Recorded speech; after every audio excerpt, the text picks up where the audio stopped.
जय हिंद दोस्तों, welcome to Shiv Shanti classes. Shiv Shanti classes में आप सभी बच्चों का स्वागत है। इस वीडियो में हम अध्याय 6 लाइन्स एंड एंगल्स अर्थात रेखाएं और कोण, इसे हम शुरू कर रहे हैं। ये हमारा पार्ट 1 है। इसमें हम एक्सरसाइज 6.1 के पहले का जो थोड़ा बहुत इंट्रोडक्शन है उसे हम इस वीडियो में कंप्लीट करेंगे। तो ये चैप्टर बहुत ही अच्छा है, one of the favourite chapter है मेरा। इसे पढ़ने में बहुत मज़ा आता है। बहुत ही सरल और बहुत ही सटीक चैप्टर है ये। बहुत मज़ा आएगा आपको पढ़ने में, एक से एक ट्रिक पता चलेंगे आपको। तो चलिए हम क्लास को शुरू करते हैं। न्यू स्टूडेंट, चैनल को सब्सक्राइब कर लीजिए, बेल आइकन को प्रेस कर लीजिए, बेल आइकन पर ऑल पर क्लिक कर लीजिए ताकि सभी वीडियो के अपडेट आपको मिलते रहें।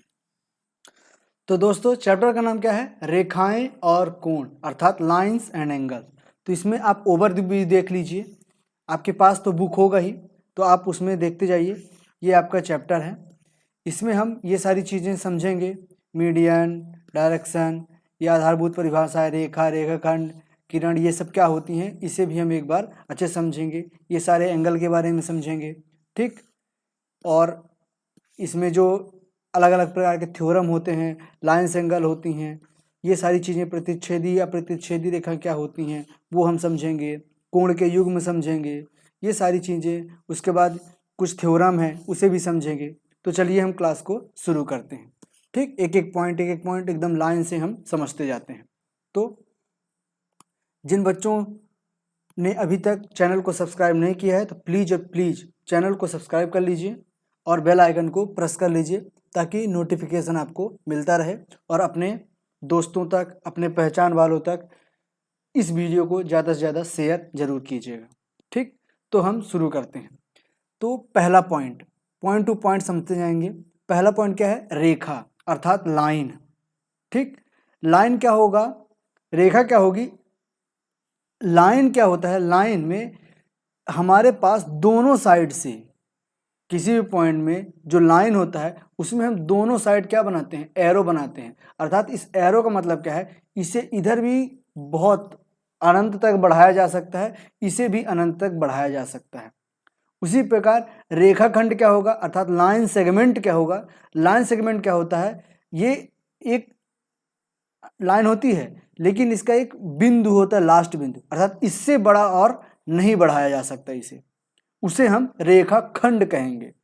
उसी प्रकार किरण क्या होगा कि इसका एक इंड बिंदु होगा, एक अंत बिंदु होगा, लेकिन दूसरा अंत बिंदु नहीं होगा, इसे एक ओर बढ़ाया जा सकता है, ठीक। उसे हम किरण कहेंगे अर्थात रे कहेंगे। तो ये क्या हो जाएगा? लाइन, ये हो जाएगा लाइन सेगमेंट, और ये हो जाएगा रे अर्थात किरण, ठीक। तो ये तीनों पॉइंट आपको समझ में आ गई कि रेखा क्या होती है? जिसका दोनों इंड को हम बढ़ाया जा सकता है अनंत तक। रेखाखंड क्या होती है?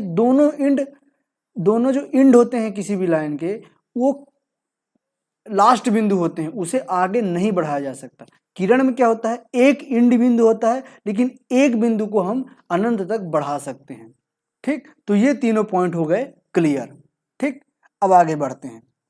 आगे क्या है? संरेख बिंदु अर्थात कोलिनियर पॉइंट्स और असंरेख बिंदु अर्थात नॉन कोलिनियर पॉइंट। ये दोनों क्या होते हैं वो चीज समझते हैं। तो पहले हम समझते हैं कोलिनियर पॉइंट। कोलिनियर पॉइंट क्या होता है? जैसे एक रेखा है, एक रेखा पे ऐसे बिंदु जो एक रेखा पर दो, तीन या तीन से अधिक बिंदु जो एक रेखा पर हो, एक लाइन पर हो, उन सभी बिंदुओं को हम कोलिनियर पॉइंट्स कहेंगे। जैसे ये ए बिंदु हो गया, बी बिंदु हो गया, ये सी हो गया और ये डी हो गया। तो ये सारे बिंदु क्या हैं? एक लाइन पर हैं, एक स्ट्रेट लाइन पर हैं, एक रेखा पर हैं। तो हम इन सभी बिंदुओं को क्या कहेंगे? कोलिनियर बिंदु पॉइंट। अर्थात ऐसे बिंदु, तीन या तीन से अधिक ऐसे बिंदु जो कोलिनियर होंगे वो हमेशा एक स्ट्रेट लाइन पे लाया करेंगे। अर्थात एक स्ट्रेट लाइन पे जो सारे बिंदु होंगे वो उपस्थित होंगे, ठीक। तो आप ये भी कह सकते हैं कि दो बिंदु, एक लाइन पर दो बिंदु भी कोलिनियर हो सकते हैं, क्योंकि ये दो पॉइंट मिलकर भी एक लाइन बनाया जा सकता है या कि बनेगा ही, ठीक। तो कोलिनियर पॉइंट वो होते हैं, एक बार और बता देता हूं कि कोलिनियर पॉइंट वो होते हैं जो किसी एक स्ट्रेट लाइन पर लाई करें, अर्थात एक स्ट्रेट लाइन पर 3 या 3 से अधिक वो बिंदु जो एक स्ट्रेट लाइन पर उपस्थित हो। उसी प्रकार नॉन कोलिनियर पॉइंट क्या कहलाएंगे, जैसे ये स्ट्रेट लाइन है, ठीक, इसमें एक बिंदु ये ए हो गया, ये बी हो गया, ये सी हो गया और ये डी हो गया। तो आप क्या कह सकते हैं कि ये पॉइंट ए बी सी और डी ये चारों पॉइंट कोलिनियर नहीं है। क्यों? क्योंकि ये एक स्ट्रेट लाइन पे लाई नहीं कर रहे हैं। लेकिन पॉइंट ए और c, only point a and c are collinear, point a and c are collinear, क्योंकि ये दोनों स्ट्रेट लाइन पर लाई हैं। लेकिन point a b c and d collinear point नहीं है, क्योंकि b and d are not present in straight line, अर्थात बी और डी एक स्ट्रेट लाइन पर नहीं है। ठीक, तो कोलिनियर पॉइंट और नॉन कोलिनियर पॉइंट आपको अच्छे से समझ में आ गया होगा। अब बढ़ते हैं आगे। आगे क्या है? कोण, एंगल। एंगल समझते हैं। एंगल क्या होता है? ऐसी दो रेखाएं जो कि एक किसी बिंदु से निकल रही हूं, तो उन दोनों बिंदु के बीच में ऐसी दो किरणें, रे कह सकते हैं आप, रे, क्योंकि उसका एक इंड बिंदु है और एक बिंदु को आप बढ़ा सकते हैं। ठीक, तो ऐसी दो किरणें, ऐसी दो रे जिनका एक कॉमन पॉइंट हो, उनके दो रे के बीच में जो कोण बनेगा उसे हम क्या कहेंगे? एक एंगल कहेंगे। ठीक, उसे आप थीटा से डिनोट कर सकते हैं, ए से डिनोट कर सकते हैं, एंगल से डिनोट कर सकते हैं, किसी से भी डिनोट कर सकते हैं। ठीक, अब हमारा नेक्स्ट पॉइंट है भुजाएं, आर्म्स या कि साइड। ये क्या होती हैं? जैसे हमने एक कोण बनाया है, तो इसका एक इंड बिंदु है और एक इंड बिंदु नहीं है। ठीक, तो ये जो दोनों रेखाएं होती हैं इसे हम ए, बी और सी कह लेंगे। तो आर्म्स क्या कह लेंगे? भुजाएं क्या कह लेंगी? दो रे मिल करके हमारा एक कोण का निर्माण करेंगे। ठीक, तो ए बी और सी बी ये दोनों क्या कहलाएंगे? एक भुजा कहलाएंगे, अर्थात दो भुजा कहलाएंगे। ठीक, तो कहने का मतलब क्या है? कोण को बनाने वाली दो किरणें कोण की भुजा कहलाती है। ठीक, समझ में आ गया? उसी प्रकार वर्टेक्स क्या कहलाएगा? हमारा नेक्स्ट पॉइंट है क्या? वर्टेक्स। वर्टेक्स क्या कहलाता है? कि वह उभयनिष्ठ अंत बिंदु कोण का शीर्ष, अर्थात वर्टेक्स कहलाता है। कौन सा? ये जो पॉइंट है इसे हम वर्टेक्स कहेंगे। अर्थात उभयनिष्ठ अंत बिंदु। उभयनिष्ठ अंत बिंदु क्या होता है? जो कि कॉमन इन दोनों लाइंस का एक इंड बिंदु है, अंत बिंदु। कौन सा है? जो है बी।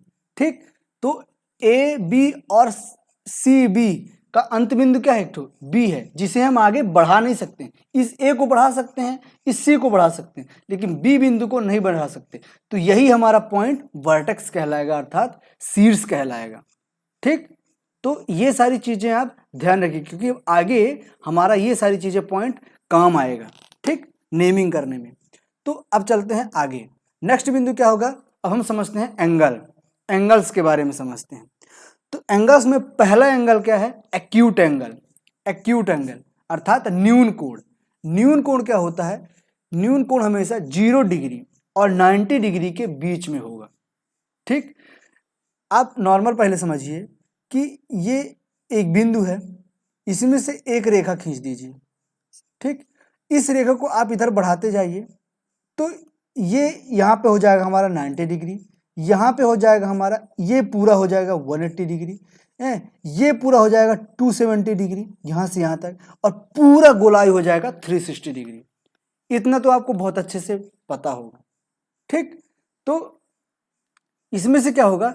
ये 0 डिग्री कहलाएगा, ये 90 डिग्री, ये 180 और ये 270, और फिर यहाँ तक पूरा 0 डिग्री पर पहुँच गए तो ये पूरा 360 डिग्री। ठीक, तो हमारा 0 डिग्री और 90 डिग्री के बीच में रहेगा। 0 और 90 को छोड़कर 90 में पहुँच जाएंगे तो हम क्या कहेंगे? राइट एंगल कहेंगे। तो आपको ध्यान रखना है कि 0 यहाँ पे इक्वल नहीं बना है, इस बात का जरूर ध्यान रखिएगा। तो न्यून कोण क्या होगा, 0 और 90 के बीच में कोई भी एंगल हो, वो 1 2 3 4 से 89 तक, अर्थात 1 से लेके 89 तक कोई भी डिग्री हो वो हमारा न्यून कोण कहलाएगा। ठीक, उसी प्रकार दूसरा पॉइंट क्या है, समकोण, राइट एंगल। समकोण क्या होगा, फिक्स है, अर्थात जिस दो लाइन के बीच में एंगल क्या बने, 90 डिग्री बने, तो वो हमारा क्या कहेगा, समकोण कहलाएगा। अर्थात इसमें सिर्फ और सिर्फ एक ही एंगल होगा 90 डिग्री, अर्थात दो लाइंस के बीच में यदि 90 डिग्री का कोण बना रहा है तो उसे हम कहेंगे राइट एंगल ट्रायंगल, अर्थात समकोण। ट्रायंगल नहीं है, अभी ट्रायंगल तो आगे पढ़ेंगे, तो सिर्फ समकोण कहेंगे। ठीक, तो ये दोनों पॉइंट आपको समझ में आ गए। नेक्स्ट पॉइंट है अधिक कोण, अर्थात ऑब्ट्यूस एंगल। ऑब्ट्यूस एंगल क्या होता है, हमने क्या पढ़ लिया, 0 से 90 तक पढ़ लिया, 90 भी पढ़ लिया। अब 90 से ऊपर, तो 90 से ऊपर कहाँ तक, 180 तक, अर्थात अधिक कोण जो 90 डिग्री से लेकर 180 डिग्री तक हो, अर्थात 90 डिग्री से यहां से ये दोनों के बीच में 90 डिग्री हो गया, तो यहां से ले ये 0 डिग्री, ये 90 डिग्री, और ये है हमारा 180 डिग्री, कहां से, यहां से यहां तक। तो अधिक कोण क्या कहलाएगा, ये लाइन, पहली लाइन ये और दूसरी लाइन यहां से 90 डिग्री से इधर कहीं भी बनेगा, कहीं भी, तो ये यहां से माप करेंगे, यहां से इस 0 डिग्री से, तो ये कहीं तक जाएंगे, ये हमारा क्या कहलाएगा, अधिक कोण कहलाएगा, जो कि 90 डिग्री और 180 डिग्री के बीच में, 180 से बड़ी नहीं होनी चाहिए और 90 से छोटी नहीं होनी चाहिए। ठीक, और 90 भी नहीं होनी चाहिए, यदि 90 हुई तो वो समकोण कहलाएगा, 90 से छोटी हुई तो वो न्यून कोण कहलाएगा, और 180 से बड़ी नहीं होनी चाहिए। ठीक, तो 180 होगा और 180 से बड़ी होगी तो उसे हम क्या कहेंगे, अब नेक्स्ट पॉइंट में समझते हैं। अब नेक्स्ट पॉइंट क्या कहलाएगा, रिजु कोण, अर्थात स्ट्रेंथ एंगल। तो स्ट्रेंथ एंगल क्या कहलाता है, रिजु कोण कहलाता है जो कि 180 डिग्री हो, फिक्स है 180 डिग्री, अर्थात ऐसी बिंदु जो एक स्ट्रेट लाइन पे हो, ये पूरी लाइन क्या कहलाएगी, 180 डिग्री कहलाएगी, ये एंगल 180 डिग्री कहलाएगी, जो कि एस है। ठीक, तो रिजु कोण हमने समझ लिया कि रिजु कोण कितना होता है, 180 डिग्री को हम रिजु कोण कहेंगे। अब नेक्स्ट पॉइंट समझते हैं। नेक्स्ट पॉइंट क्या कहलाएगा, रिफ्लेक्स एंगल। रिफ्लेक्स एंगल हमने क्या बोला था, रिफ्लेक्स एंगल, रिफ्लेक्स एंगल अर्थात 180 से ज्यादा, 180 से ज्यादा और 360 से कम, अर्थात 180 और 360 के बीच में जितने भी एंगल आएंगे उसे हम क्या कहेंगे, प्रतिवर्ती कोण, अर्थात रिफ्लेक्स एंगल कहलाएंगे। अर्थात ये बाहर का कोण, इधर वाला, यहां से लेके इस साइड का एंगल, ठीक, अंदर का एंगल मत मानिएगा, अंदर का एंगल क्या हो जाएगा, ये 90 से छोटा, अर्थात ये न्यून कोण कहला जाएगा, लेकिन ये बाहर का कोण क्या कहलाएगा, क्या होगा, रिफ्लेक्स एंगल कहलाएगा, जो कि 180 से बड़ी होगी और 360 से छोटी होगी। ठीक, समझ में आ गया। अब यहां तक हम एक बार अच्छे समझते हैं कि क्या क्या होता है, क्या क्या समझा हमने। ये एक लाइन कीजिए, ये एक रे है, ठीक, यहां से हम बनाना, ये रिवीजन कर रहे हैं, ठीक है ना, ये ध्यान रखिएगा। यहां से क्या किया, हमने बनाना शुरू किया, ठीक, तो पहले हमने बनाया कितना, ये एंगल बनाया, ये हमारा 0 डिग्री है, तो 0 से हमने बढ़ा यहां तक, तो हमने क्या देखा, ये छोटी डिग्री है, अर्थात ये 0 डिग्री है, ये क्या होती है, ये हो गई 90 डिग्री, ये हो गई 180 डिग्री। ठीक, तो यहां से हमने क्या देखा कि 90 से पहले है और 0 से बड़ी है, तो हम इसे क्या कहेंगे, न्यून कोण कहेंगे। ठीक, समझ में आ गया।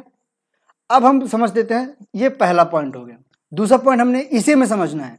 दूसरा पॉइंट हमने क्या पढ़ा था कि 90 डिग्री पे होना चाहिए, अर्थात ये हमारा दूसरा लाइन क्या है, 90 डिग्री पर है। तो हमें नापना कहां से है, हमेशा हर एंगल को हम इस 0 वाले एंगल से नापेंगे, 0 वाले साइड से नापेंगे, तो हमारा यहां से यहां तक क्या हो जाएगा, ये मान लीजिए 90 डिग्री है, मान लीजिए क्या 90 डिग्री ही है, तो इसे हम क्या कहेंगे, समकोण कहेंगे। क्या कहेंगे, समकोण। ठीक, इसे हम मान लेते हैं 45 डिग्री का है। ठीक, अब हम समझते हैं ये तीसरी लाइन, तो हमने कहां से नापना है, यहां से नापना है, तो यहां से हमने नापना है कहां तक, यहां तक नापना है, तो ये मान लीजिए हमारा 120 डिग्री है, तो 120 कहां से है, 90 और 180 के बीच में है 120, तो इसे हम क्या कहेंगे, अधिक कोण। क्या कहेंगे, अधिक कोण।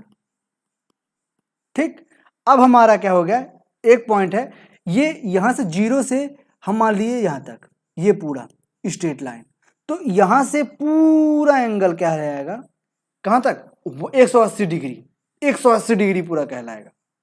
ठीक, तो इसे हम क्या कहेंगे, ऋजु कोण, अर्थात ये पूरा एंगल क्या कहलाएगा, 180 डिग्री ऋजु कोण।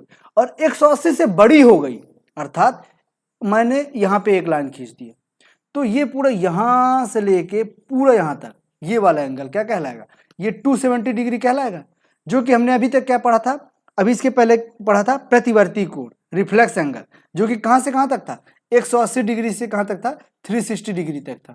तो ये 180 360 के बीच में आ रहा है 270, बिल्कुल आ रहा है।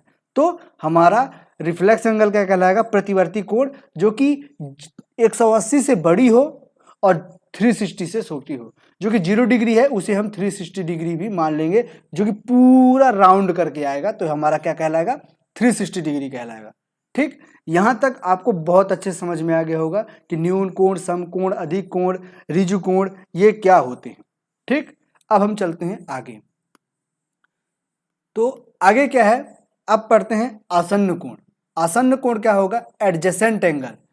ऐसे दो कोण आसन्न कोण कहलाएंगे, ऐसे कोण जो दो कोणों से मिलकर बने हो। ठीक, तो हमने क्या बोला, ऐसे दो कोण जो कि एक ही बन जाए, अर्थात हमने क्या बोला, एक कोण क्या हो जाएगा, DBC, एक एंगल कहलाएगा DBC और दूसरा एंगल कहलाएगा ABD, ABD। तो हमने क्या देखा, इसका शर्त क्या है, एडजेसेंट एंगल का क्या है कि ऐसे दो एंगल जिनका एक ही उभयनिष्ठ बिंदु हो, एक कॉमन पॉइंट हो, जो कौन सा है, B है, अर्थात इस एंगल का भी एक पॉइंट B है और इस एंगल का भी एक कॉमन पॉइंट क्या है, B है। तो ये दोनों कोण, इसे हम x मान ले y, तो ये दोनों कोण आपस में क्या कहेंगे, आसन्न कोण कहलाएंगे। समझ में आ गया, ऐसे दो कोण जिनका एक उभयनिष्ठ बिंदु हो, अर्थात एक कॉमन पॉइंट हो, उन दो कोणों को हम आसन्न कोण कहेंगे। ठीक, तो आसन्न कोण ऐसा नहीं कि सिर्फ दो ही से बन सकता है, आसन्न कोण 3 से बन सकता है। मैं यहां से तीसरी लाइन खींच दूं तो इसे E बोल दूं, तो ये भी x y z मान लो, तो इन तीनों एंगल का एक उभयनिष्ठ बिंदु क्या है, B। तो ये तीनों कोण मिलकर एक आसन्न कोण बनाएंगे। ठीक, आसन्न कोण अर्थात इतने जितने भी कोण हो उनका एक कॉमन पॉइंट होना चाहिए। ठीक, उम्मीद है ये आसन्न कोण भी आपको अच्छे से समझ में आ गया होगा। ठीक, अब चलते हैं आगे। तो आगे क्या है, पूरक कोण अर्थात कंप्लीमेंट्री एंगल। कंप्लीमेंट्री एंगल क्या होता है, ऐसे दो एंगल, ऐसे दो कोण, पहला कोण x, दूसरा कोण y, तो ऐसे दो कोण जिनका सम करने पर, जिनको योग करने पर, जिनको जोड़ने पर उनका सम हमेशा 90 डिग्री हो। तो हमने क्या बोला, दो कोण x एंड y, कोई भी कोण हो सकता है, बस इतना शर्त है कि उन दोनों का सम हमेशा 90 डिग्री होना चाहिए। तो यदि 90 डिग्री है तो वो दोनों कोण आपस में पूरक कोण कहलाएंगे। जैसे हम एक डिग्री को 30 डिग्री मान लें और दूसरे को हम 60 डिग्री मान लें, तो ये दोनों मिलकर हमारे 90 डिग्री कहलाएंगे। ये हमारा 30 डिग्री हो गया, ये हमारा 60 डिग्री हो गया, ये दोनों मिलकर हमारे 90 डिग्री बना रहे हैं, तो ये दोनों आपस में पूरक कोण कहलाएंगे।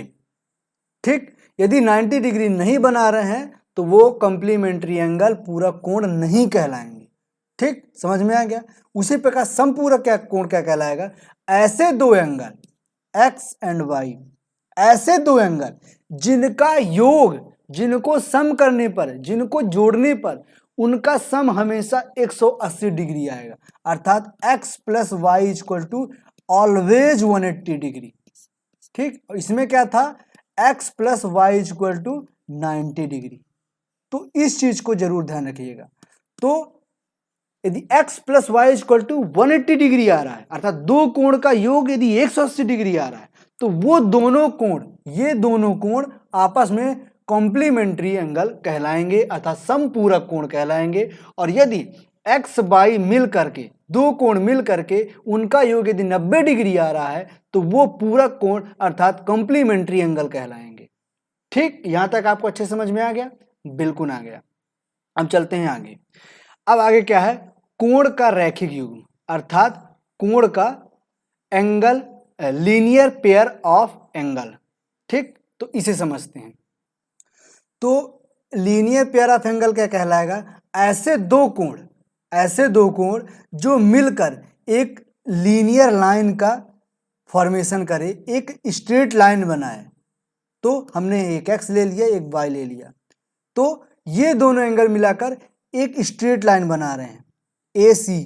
ए बी सी एक स्ट्रेट लाइन बना रहे हैं। तो ऐसे दो एंगल जो एक स्ट्रेट लाइन को फॉर्मेशन करे, एक स्ट्रेट लाइन बनाए, तो लीनियर पेयर ऑफ एंगल कहलाएंगे। आप इसे इस तरह भी कह सकते हैं कि लीनियर पेयर ऑफ एंगल अर्थात समपूरक कोण कहलाएंगे। अर्थात ये भी एक स्ट्रेट लाइन बना रहे हैं, अर्थात 180 डिग्री ही हमारा स्ट्रेट लाइन कहलाता है। तो कोणों का रैखिक युग्म या कि फिर सप्लीमेंट्री एंगल दोनों एक जैसे ही होते हैं। ठीक, बस उनका नाम बदल गया है और उनके बोलने का तरीका बदल गया है, बस और कुछ नहीं। ठीक, नेक्स्ट पॉइंट क्या है? हमारा शीर्षाभिमुख कोण अर्थात वर्टिकली अपोजिट एंगल। ठीक, वर्टिकली अपोजिट एंगल क्या कहलाता है कि जब कोई भी दो लाइन यदि कट कर रहे हैं, एक न्यू पे ले लेते हैं, जब हमारा कोई भी दो लाइन किसी एक बिंदु पर कट करेगा तो शीर्षाभिमुख क्या कहलाएंगे? ये यदि पहला एंगल है तो ये सामने वाला हमारा दूसरा एंगल क्या कहलाएगा? शीर्षाभिमुख कोण कहलाएगा, अर्थात आमने सामने का कोण। और ये वाला एंगल कहलाएगा तीसरा और चौथा। तो पहला एंगल को हम कैसे कर देंगे? एंगल 1 हमेशा एंगल 2 के बराबर होगा, हमेशा। ऐसा आप कहीं भी फिगर देखेंगे कि जो कि एक दो लाइन एक किसी बिंदु पर कट कर रहा है तो अपोजिट एंगल हमेशा बराबर होंगे, उसी को हम शीर्षाभिमुख कोण कहेंगे। और इसे हम पहला, दूसरा, तीसरा और चौथा, जो दो लाइन है ए बी और सी डी वो एक बिंदु पर कट कर रहा है जो कि बिंदु है ओ, तो हमारा जो अपोजिट एंगल है वो हमेशा बराबर होंगे। तो कौन कौन से? एंगल 1 बराबर होगा एंगल 2 के और एंगल 3 बराबर होगा एंगल 4 के, ये हमेशा बराबर होंगे। उन्हीं इन दोनों एंगल को हम शीर्षाभिमुख कोण कहेंगे। ठीक, समझ में आ गया? नेक्स्ट पॉइंट क्या कह रहा है? प्रतिच्छेदी रेखाएं। प्रतिच्छेदी रेखाएं क्या होती हैं? पहले प्रतिच्छेदी रेखा समझते हैं, फिर समझेंगे नॉन प्रतिच्छेदी रेखाएं, अर्थात अति अप्रतिच्छेदी रेखाएं, नॉन इंटरसेक्टिंग लाइन।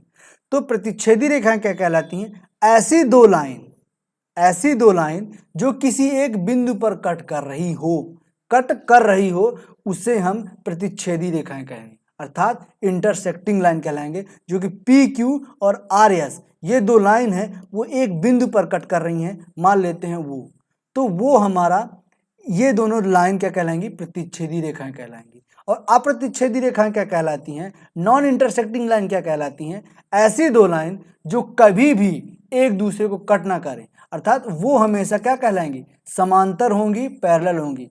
क्योंकि पैरेलल लाइन ऐसी होती हैं जिनका यहाँ से आप नाप लीजिए, यहाँ पे आप नाप लीजिए, इनका डिस्टेंस कभी भी चेंज नहीं होता है। जैसे आप समझ लीजिए रेल की दोनों पटरियां क्या कहलाएंगी? अप्रतिच्छेदी रेखाएं कहलाएंगी, जो कि आपस में कभी भी कट नहीं करेंगी।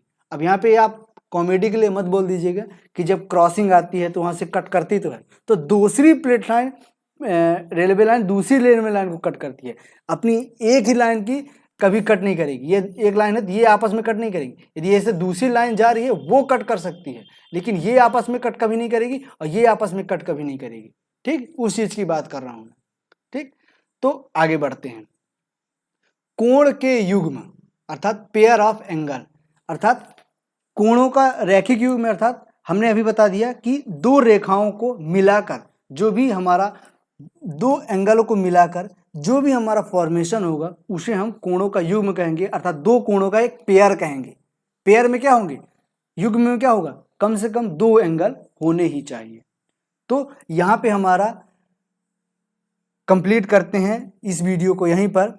अगले नेक्स्ट वीडियो में, क्योंकि देख रहे हैं आप 20-25 मिनट हो चुका है, तो अब हम नेक्स्ट वीडियो में कंप्लीट करेंगे थ्योरम कंप्लीट करेंगे नेक्स्ट वीडियो में। तो नेक्स्ट वीडियो देखना जरूर जरूर जरूर देखिएगा, क्योंकि उसमें हम क्या करेंगे, थ्योरम कंप्लीट करेंगे। तो थ्योरम के बिना आप क्वेश्चन सॉल्व नहीं कर पाएंगे।